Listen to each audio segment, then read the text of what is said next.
Yo, what's going on, y'all? It's your boy Devvon TERRELL in raw form, and welcome to another Help Me Devvon raw tutorial. And today, in this Help Me Devvon raw tutorial, I'll be showing you guys 3 huge tips before you press record on that next vocal in your session. I'm gonna show you 3 tips that I feel like are super important and can save you a lot of time, effort, and ultimately just give you a better sound recording. Let's get right to it.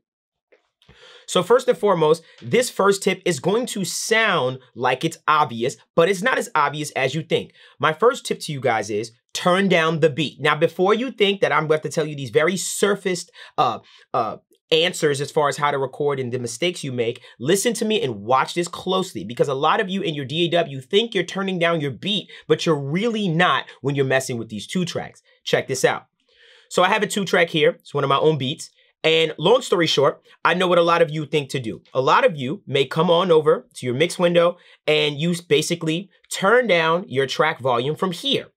What you're actually doing is you're not really turning down the actual beat before it hits plugins. I can show you way better than I can even explain this to you. So check this out.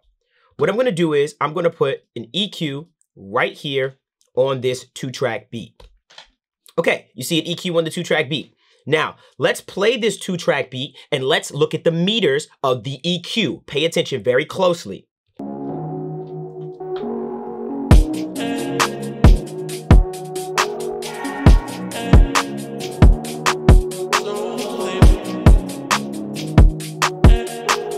Okay, you see it? It's basically right at 0, which is pretty much what the beat that is limited that you get into your session looks like. Now let's do a slight, now let's move on over and let's turn down the beat.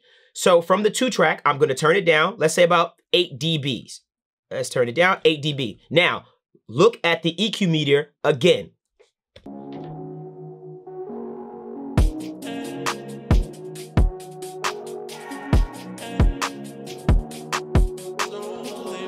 Now, what you're seeing is you heard the beat got quieter. It was turned down, but in the EQ, for some odd reason, you're still seeing it hit 0. What's happening is all you're doing when you move that fader is you're turning down or up the volume post plugins, post insert. So basically, if I boost it on this EQ right now, I'm basically going to be clipping immediately. Now, how do I avoid this? Because what we want is we want to be able to turn down the beat so that when we go into our plugins, we have headroom to actually manipulate these things. Or the biggest issue where it comes in is when you decide and the singer says or the rapper says, hey, can you bounce my record? And you've turned it down from the fader in, but it's clipping because you've added so much processing onto the 2-track. Now when you bring the limiter down, it's going to sound even worse. So what you need to do is turn down the beat, and you can do this by clip gaining. Check this out. So what I'll do is just to demonstrate is I'll show you myself boosting this 2-track right here. So check this out. I'll boost the 2-track right here. Let's just do a quick little boost here. Remember, I turned it down on the fader, but I didn't turn it down from a clip gain perspective. Check this out.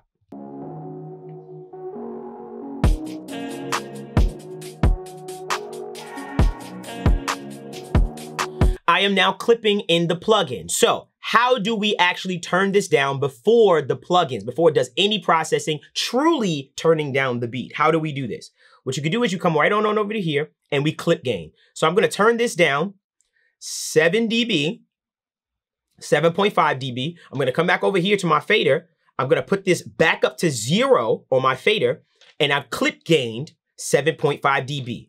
Now, take a look at my EQ now.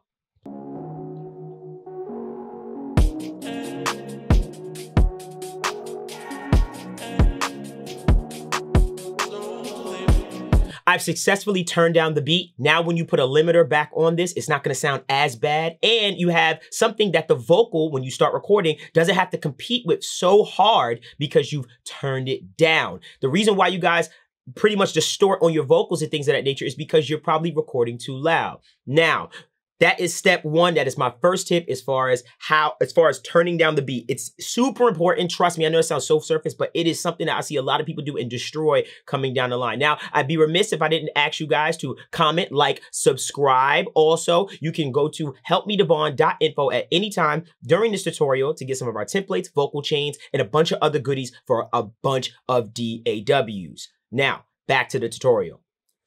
Okay, so my first tip was basically turn down the beat. Showed you guys how to do that. And you can figure out how to clip gain for your DAW. So you want to turn down the beat the correct way, not just from that fader, but actually clip gaining before it hits plugins. The next thing that I'm going to show you guys is it's going to be setting up your preamp gain. This is probably the most important step because what you can run in is two things. If you record too loud, you're going to clip. You're going to get distortion. If you record too low, you're going to be very close to the noise floor. And thus, when you compress, when you EQ and add this processing, you're going to be bringing up that noise into your vocal or into your sound source. So how do you ensure yourself that you record at an optimal level to avoid distortion and being too close to the noise floor so that you don't introduce noise? Well, this is an easy way to do it right here. So I have my Vox track right here. It's set right to 0, right? What I'm gonna do is I'm gonna move on over to my preamp and I'm going to turn my preamp up while singing into the microphone until I get to about -10 dB. Now, that's just a rule of thumb for me personally. I like to record my vocals at about -10 dB. I like to shoot for -10 dB.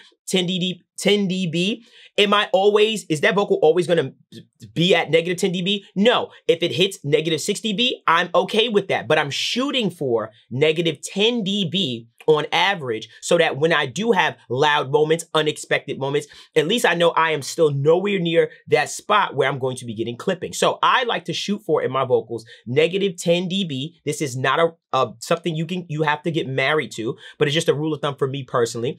-10 dB, and if it goes -8 or -7, I'm okay with that. But I'm shooting for -10 dB. Now, how do we figure this out and make sure that we're hitting around that level? So let me bring my trusty microphone over here. 1 second. All right, we got our microphone here. Say hello. This is my AKG C414 XLS that they so graciously sent me. I love this microphone. And let's switch on over to the microphone audio. Here we go.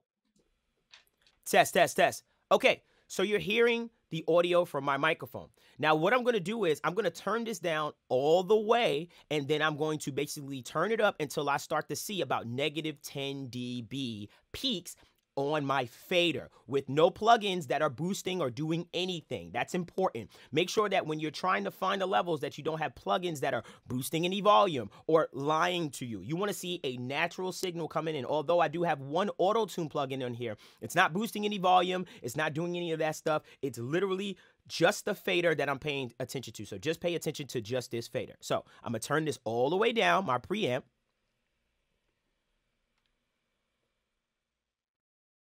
Test, test, all the way down. Check, check, check. And I'll just turn it up, yelling into this microphone, trying to sing a song until I'm seeing -10 dB peaks. Let's do it. So what you're gonna do is I want you to pay attention to my faders. Okay, here we go. Turn it all the way down. Whenever you call me, whenever you call me, whenever you call me. Something, something, something, something, something, something, something, something, something when you try me. Oh, yeah, yeah. All right. And now I see myself at -10 dB peaks. I see myself go up a little bit at that -6, but I'm okay with that. I'm at a level that I'm comfortable with. And that's how I like to set my mic preamp gain from the gate. Let me take this back off. Okay, and that's how I like to set up my mic preamp. It's very important that you're not so far as far as clipping and distorting your vocals, meaning you're recording too hot, and it's very important that you're not recording too low to the noise floor as well. Equipment has gotten so much better that you don't need to record as hot as you used to off the strength of electronics are not as noisy as they used to be and those things. So basically, I like -10 dB, -6 dB the most when it comes to my peaks and recording in general. Okay. All right. Last but not least, the last tip that I have for you guys is mic placement. Now, what do I mean when I say mic placement? Well, what you don't realize is that how far you record or where or how you angle yourself when recording on that microphone has an immense difference. I know I get a lot of people that complain about, hey, my background, my vocals sound a little bit dark or things of that nature. Well, the reason why it could sound a lot darker is because maybe you're recording too close to the microphone. What you're creating is something called the proximity effect, which you may have heard. The closer you are to a microphone, the bassier it sounds. Now, is this an issue? No, because sometimes it may call for that. But if you're having an issue or saying to yourself, I want a brighter vocal, or I want a vocal that sounds a little bit more open, back up from the microphone. That can be so powerful, and it can help so much. If you want more low end out of a vocal or something like that, get closer to the microphone. I'll show you an example of this really, really fast. So let's put a little bit of compression on this, and I'm bringing back my microphone. Here we go. Bringing the microphone over, and you see me? Cool. And now what I'm gonna do is I'm going to go close to the microphone and go back to the microphone. I want you to pay attention to the sonics and how it sounds as I get closer and as I get further. Check this out. Okay.